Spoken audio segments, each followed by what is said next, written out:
This is David with High Performance Stoicism. I want to talk to you about nature and convention in Stoicism.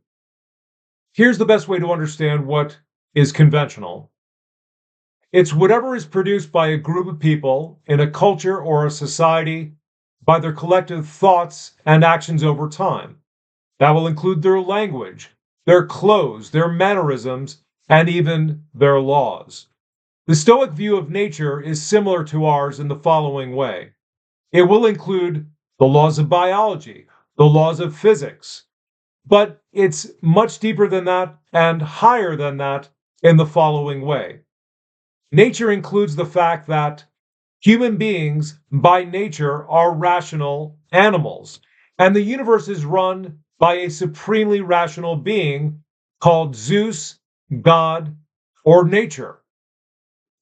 Now, the Stoics recognize the difference between nature and convention, but the difference isn't that wide.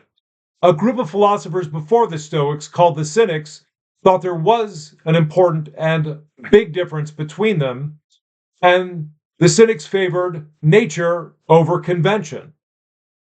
So, the most famous Cynic philosopher, Diogenes, he lived on the street.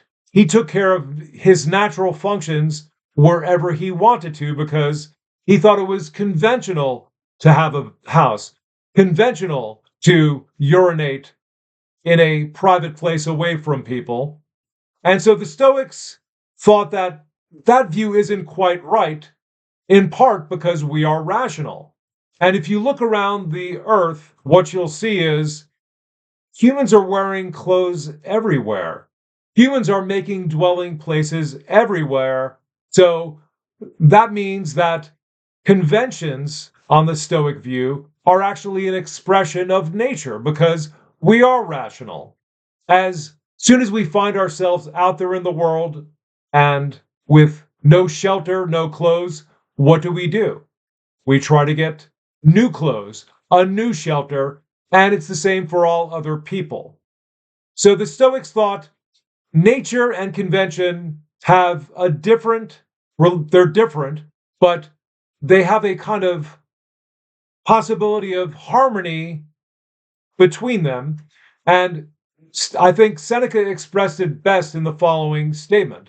He said, inwardly, we ought to be different in all respects, but our exterior should conform to society, meaning we're a part of society. Society is an expression of nature. And so the Stoics are not like the Cynics. They thought they're a bit they're being show offs by sleeping on the street and doing all this because life is better. It's more rational to live in a house and have clothes. So the Stoics find themselves more in line with convention than other philosophers did. But there were certain important differences between nature and convention that they wanted to highlight.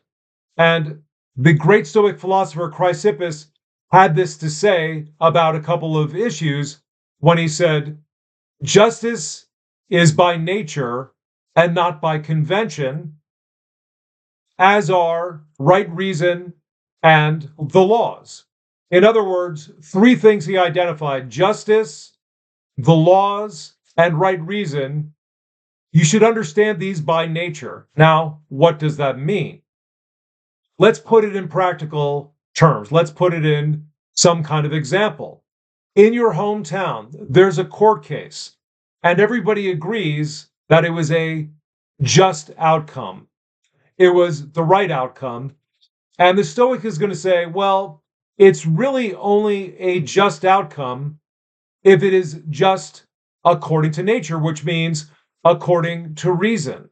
So think about looking at that case and imagine Zeus looking at the case, and given our nature, what I want to do as a person, as a Stoic, is say, is this case really just? And so I'm going to use my nature given reason to examine it, to look into it.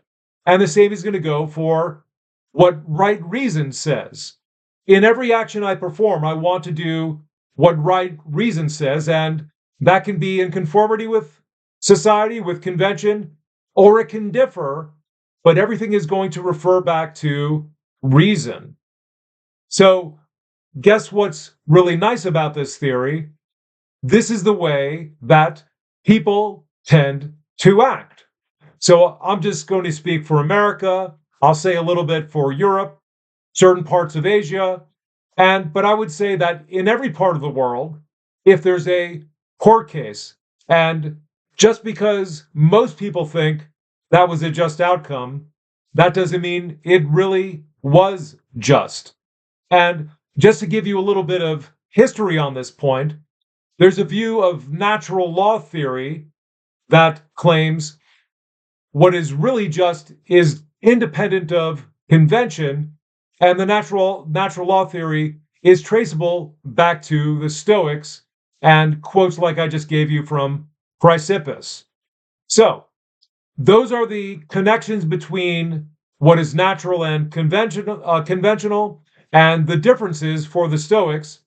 If you like this video, please subscribe, give a like, and give a comment if you want a follow-up. We'll see you in the next video.